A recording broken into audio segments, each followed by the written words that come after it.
полковник, жаш жоокейлердин өздүк курамы салтанаттуу ат алаземде тизилди. Жаш жоокейлерди аскердик ант келтирүү үчүн мурдагы белгиленген аралыктарга кадам! Да!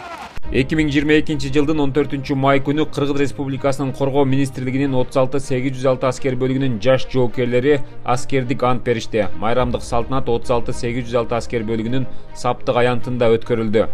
Иш чарага 01-003 аскер бөлүгүнүн командиринин өздүк курам менен иштөө боюнча орун басары полковник Марат Мурзаканов, Афган жана Баткен согушунун ардагерлер кеңешинин төрагалары, Республикалык жоокерлер энелер комитети, ардагерлер ошондой эле жаш жоокерлердин ата-энелери, аскердик бөлүктүн өздүк курамы катышып, жоокерлердин ант берүү азеби менен куттукташты. Салтанат ант беришкени менен өзүмдүн атыман жана түздүк баш отряд командасы генерал-майор Мухаммедов Руслан Мустафаевич атынан чын жүрөктөн куттуктаймын.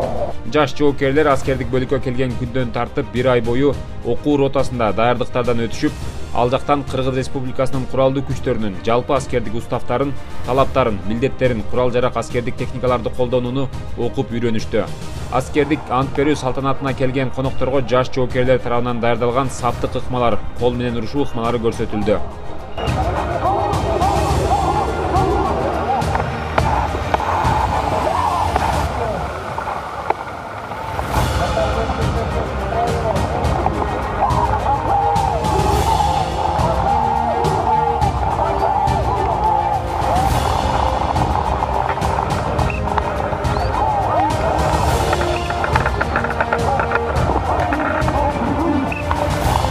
Иш чаранын аягында жоокерлер ата-энелери менен баарлашышты.